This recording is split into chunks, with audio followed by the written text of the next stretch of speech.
The impending reunion of indie rock behemoths Oasis has understandably sent fans into raptures over the last few days and reaching for their credit cards. But it's the host of dissenting voices and the passion of their anti-Oasis sentiment that's piqued my interest. So on today's sounding board, I'm going to explore why Oasis divide opinions so ferociously, and also why so many people feel the need to come out and say something. So are Oasis overhyped or overgriped?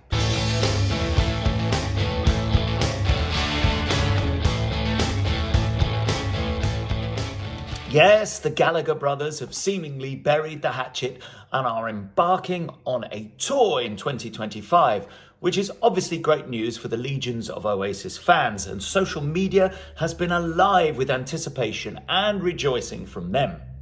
It has, though, also been flooded with a torrent of derision from Oasis detractors, vociferously demonstrating how little they care about the reunion and how little we should care. In fact, how unworthy Oasis are of the attention in the first place.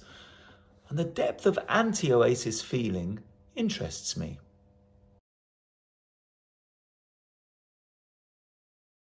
Broadly speaking, the complaints seem to be this. Number one, that their music is derivative and unoriginal. They are essentially a poor man's Beatles. Number two, their music is turgid, basic, and unskillful.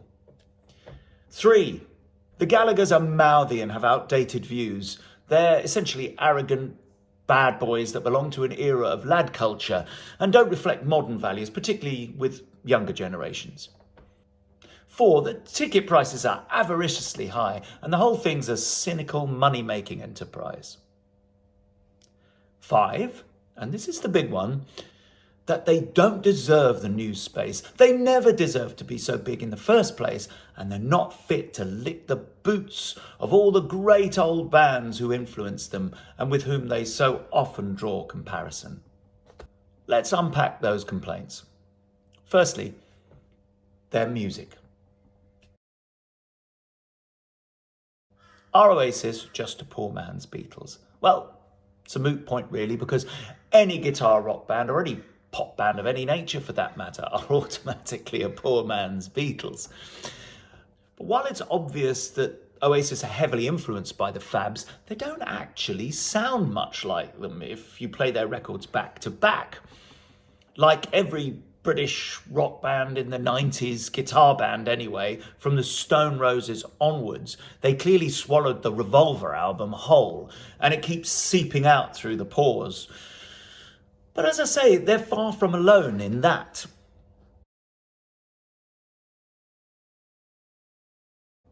There are obvious lifts. The end of She's Electric comes to mind, and it's clear comparison with a little help from my friends.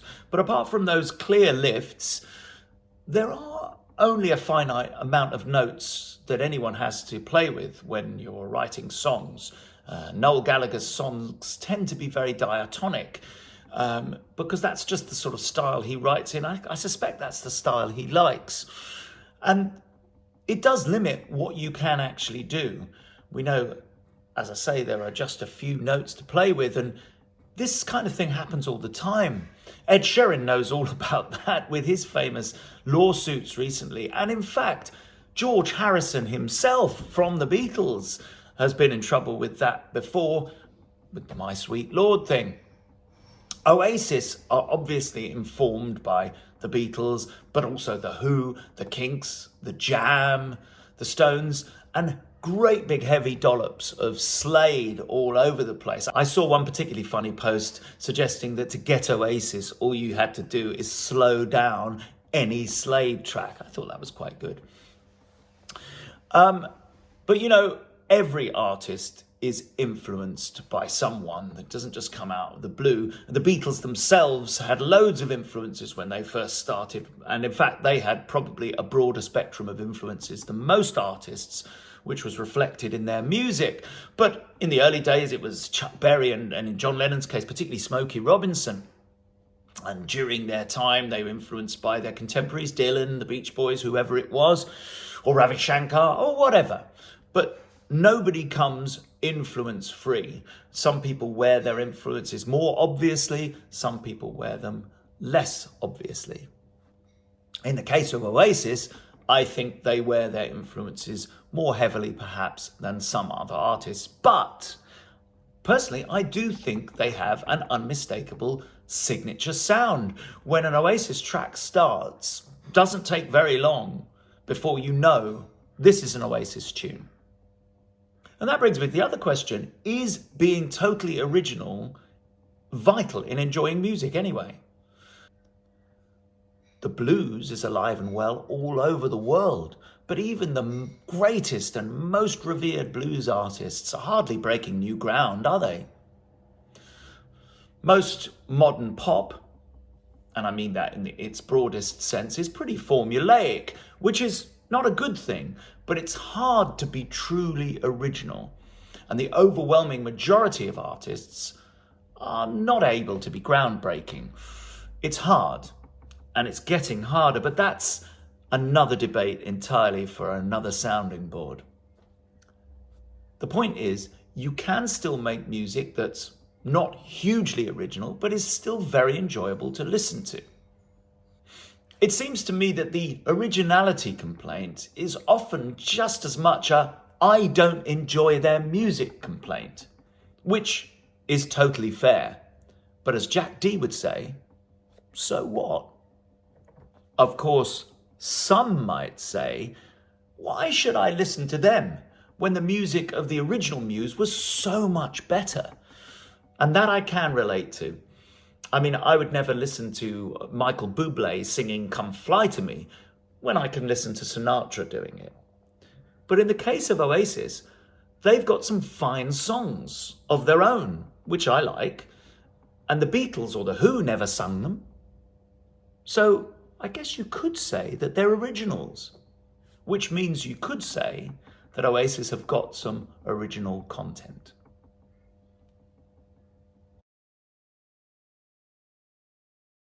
Is their music turgid, basic, unskillful? Let's be clear. Oasis are not Steely Dan or Sting or, well, insert your favourite sophisticated muso here. They don't funk, they don't groove super hard, and there does tend to be a steady mid-pace bias to their output. So I can understand the turgid thing. But again, isn't that just a "I don't like their music" thing once again? There's plenty of music that really sticks pretty much only to one style, and there's plenty of music that each and every one of us don't like. But again, so what? As for skill, I think Noel Gallagher's got a great gift for melody, and the forthcoming Oasis set list will attest to that. Lyrically, I think he's a necessity writer, by which I mean he writes lyrics mainly to serve a purpose, rather than because he has a profound message or a real sort of poetic gift for words. But he knows how to write a hook, and he knows how to put that memorable phrase in there that's really going to work with a song. And his songs have definitely resonated with a huge audience right across the world. So that really speaks for itself. His songs frequently have extended chords, modal shifts, sometimes time signature shifts, and they're very far from the simple four-chord wonders that seem to dominate pop music today. Their songs have relatively simple arrangements, but they rely on the playing of the band rather than big production techniques to deliver their message. And I think there's a great skill to that. There is a great skill to delivering simplicity well.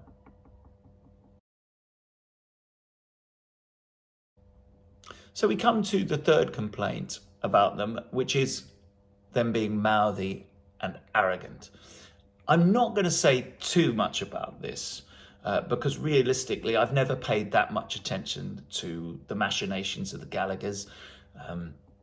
And I don't, that's not the sort of news copy I'm interested in. And I'm also a sort of live and let live guy. So I kind of believe that you can say what you want and you can say it how you want. Now, I can either choose to engage with that or not. Most times I don't really engage with it at all. If I don't like what somebody says, I'll either challenge it and explain why I don't agree with them, or more often than not, I'll just dismiss it and ignore it. There can be some exceptions to this, of course, when people are saying something particularly abhorrent. I don't think the Gallaghers have ever fitted into that category. I don't think what they talk about is a sort of hate speech or anything like that. I think there's no doubt that the famous dueling brothers have been outspoken and they've always had a swagger. So yeah, they're guilty for sure, but I'm not sure of what. Most people in the media speak a lot but say absolutely nothing. So increasingly, I think a lot of people quite like it when someone's not shy to stick their neck out and actually state an opinion. Whether it's Donald Trump or Piers Morgan on one end of the scale, or perhaps Jeremy Clarkson, or maybe Ricky Gervais, Chris Packham, Gary Lineker on the other end of the dial. Public figures always get stick for sticking their neck out, but many people love them for it. Once again, I think it's just a case of I don't agree with them and therefore I don't like them, to which I say, you're definitely entitled to that opinion. Does it materially affect them as musicians? Depends on your perspective, really. We're often asked to separate the art from the artists. And I think if you connect with their art enough, that's relatively easy to do, depending on the gravity of the thing you don't like about them. And I don't think there's any particularly horrible skeletons in the Oasis closet. What about the ticket prices and the money making? Well, again, I'm not going to say too much about it because I don't have any inside information or any expertise on it. What I can say is Oasis want to make money, right? Everybody does. Is it the key driver for their reunion? Probably. I'm not privy to any information on that, so I don't know. But as we all want to make money, it seems likely that it is a key driver, if not the key driver. The ticket prices are high, and I did read that while some people were queuing for those tickets, the prices raised up, very much like they do in a lot of other things, like if you're buying a flight or booking a holiday or something, and you look at the prices and they immediately start going up because the algorithm can see that there's a demand for these and it goes, all right, well, you've got to pay more for them. I think that's awful if that's what's been happening with these tickets. How much that's being driven by Oasis or just by the machine, I don't know. I guess what we can say here is kudos goes to people like Paul, well, not people like, specifically Paul Heaton, who's on a mission to show that you can still earn a very, very good living from live shows, but only charge £35 for a ticket. So well done, Paul. What is certainly for sure is as an artist now, you cannot make money from your recorded product, from releasing records and stuff. I mean, yeah, if you're huge, you can make a bit, but you know, it is hard to make money on your recorded product now. So the cash cow for any band, and particularly any big band, is your live shows. If Oasis only plan to do a handful of live shows, then they probably want to make as much from them as they possibly can. Is that good or bad? Well, it's good for them. It's not so great for the consumer who would want more shows at lower prices, obviously. But again, you've got to ask yourself, if you're in their position, what would you do? I'll leave that one down to you. So we come to the big one, the complaint that Oasis just don't deserve to be so huge and they just don't deserve to be in the news. The first time I ever heard Oasis was just as they were about to break the UK scene in a big way. So around May 1994. They'd recorded Definitely Maybe. They'd just released Supersonic, their first single. But that wasn't the first song I heard. The first one I heard was Live Forever. Of course, we've already talked about the criticisms always levelled at Oasis, their lack of originality, the perceived derivative style of their music. But at the time, certainly to me, their immediate, no-nonsense rock and roll style felt very invigorating, and their unfettered, uncompromising, very British guitar style, as opposed to the grunge kind of scene coming out of the USA, coming as it did after decades where production with gated snares and synthesized sound had increasingly taken priority in pop music. Well, it felt like a call to arms. Were Oasis better than Blur, Radiohead, Pulp, Stone Roses, Supergrass? I don't think so, but they definitely, more than any other act, caught the zeitgeist of the era, and they consequently became the leading voice, the epitome of the 90s phenomenon of Britpop. The sound of Definitely Maybe was the raw documentation of the live sound that brought them to fame, and it remains, to my ears, far and away their best record, and one I would definitely recommend to anybody. I definitely recommend it as the record to listen to if you really want to get what Oasis are about. After that came their most fated record worldwide, and the one that most people would associate with them, the monster that is What's the Story, Morning Glory, and on that, of course, contained Don't Look Back in Anger, Champagne Supernova, and that terror of the gigging journeyman musician Wonderwall. Play Wonderwall! It cemented their place as the premier British band of the day, and it was a decent record. The initial magic, though, for me, had gone. In fact, Noel himself is often critical of the sound of What's the Story in comparison with Definitely Maybe. 5 more studio albums, a couple of live albums, compilations, and a slew of hit singles followed. And at the time of their split in 2009, they definitely moved on from biggest British band to one of the biggest bands in the world, filling stadiums with their anthemic set lists. And here's the thing. If Oasis had scored with their first couple of albums, but then levelled out, let's say, at the popularity of Supergrass or even Dodgy, I reckon a lot of the aficionados and respected musos who are so keen to point out why we shouldn't care about Oasis would be fine with them. They'd view them as one of the better 90s indie Britpop bands, and they'd spin the odd Oasis cut every now and then, and like it. So, it's a matter of size. Oasis just got too big. Now that I can relate to. There are so many overblown, overhyped, overrated artists whose popularity is simply unfathomable to anyone outside of their fan base. Did the music of Oasis warrant the elevation to the heights it reached? Not really, but that's the nature of fame.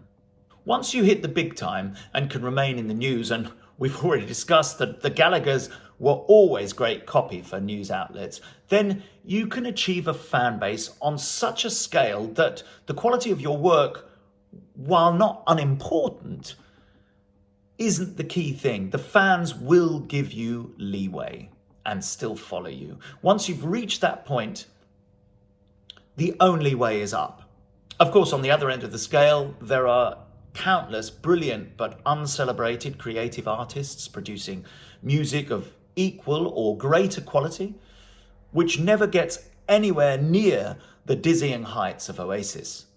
Why that happens is a whole nother discussion, but it can certainly create resentment if you feel, with good justification, that an artist is overhyped, while better artists, or equal artists, shall we say, don't get the same parity. It's important to note, though, that that's not the fault of the artist. It's the fault of the nature of fame, and essentially with that, the responsibility lies to us as consumers to be more proactive in seeking the other artists rather than just settling for what's shoved in our faces. That's our responsibility. So it's really our bad, nothing to do with Oasis. Britain has form in this too. If you think back, U2 were the biggest British band of the 80s, and they were respected, liked, revered even. But by the time Oasis were in their pomp, they were reviled by many, even some who'd previously liked them. They were perceived by their detractors to be pompous, inflated lovies who took themselves and everything else too seriously.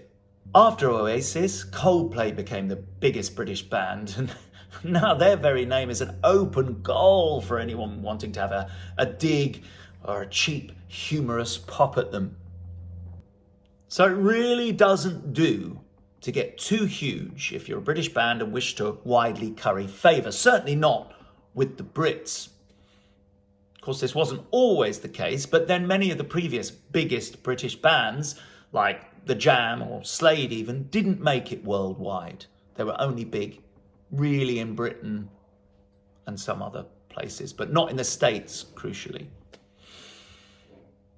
And the eras before then, huge bands like Queen, Led Zeppelin, the Stones, and the biggest of them all, of course, the Beatles, they've all travelled well, but they were the first ones. And without them, the Brits really wouldn't have a place at the top table of rock and pop. Perhaps we know that. Ultimately, every week, there are countless shows all over the world being performed by artists that I have no interest in seeing whatsoever. Taylor Swift has been in the throes of a truly epic tour on a scale that makes the modest Oasis tour look like a couple of gigs down the Dog and Duck.